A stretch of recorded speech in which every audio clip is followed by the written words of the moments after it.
kooperatiba, and membership ay mahigit or kulang-kulang na 200,000 na Quezonian ang kasapi ng iba't ibang kooperatiba. Bakit ba kayo tatayo ng kooperatiba? Bakit kayo sumasali sa kooperatiba?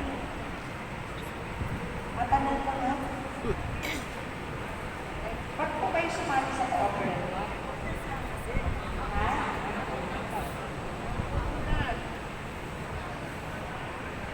Okay. Maraming salamat, ma'am. Para daw makatulong sa kabuhayan. May iba pa po bang sagot galing sa inyo? Anyone na may iba pang dahilan? Sino po? Ma'am, sige po. Sige po.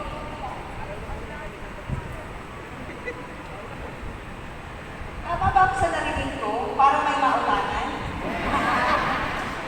Joke lang. Can you get that, no?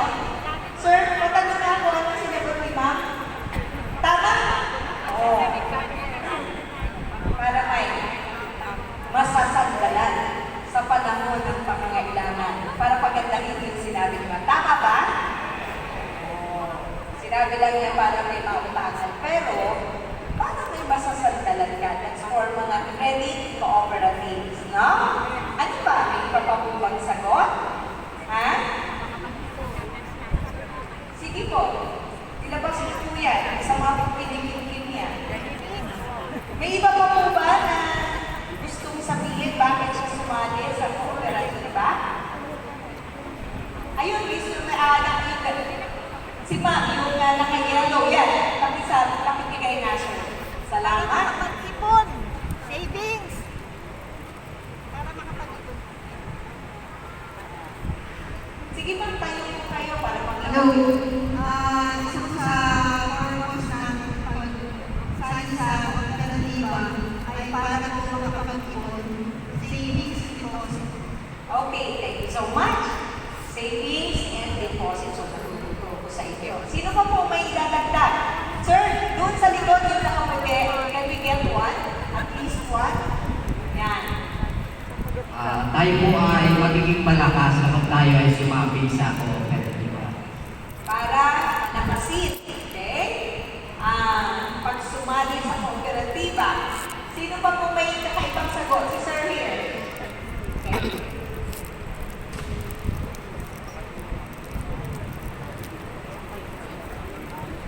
Para mapalaki nyo na mapataas ang atas ng mga magsasaka. Okay. Mapataas ang antas ng mga magsasaka. Ma'am, last na.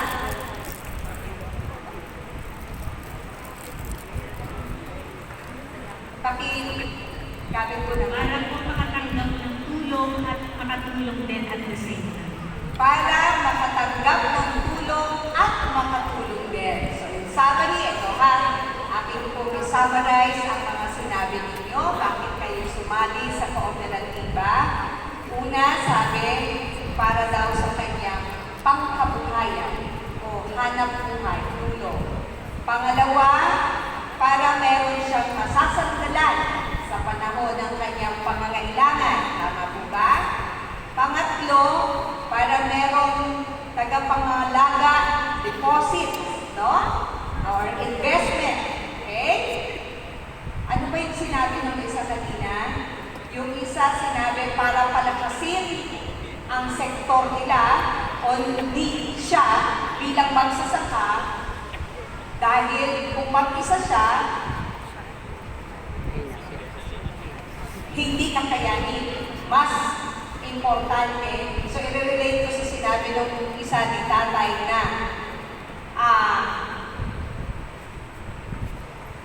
nagkakaroon ng kooperatiba para palakasin, no? Ang iba't ibang tao o sektor. At sabi ng nanay, makatanggap ng tulong o makapagbigay ng tulong. So, malinaw.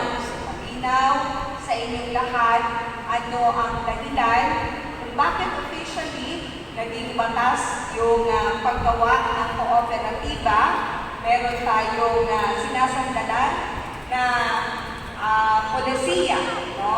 Because kahit sa pagtingin ng mga leader at kung titignan mo ang resources na meron ang lokal na pamahalaan o nasyonal na pamahalaan, kayong lahat hindi naman mabibigyan ng kaalaman at kakayanan kung iisa-isahin namin kayo. Tama po ba?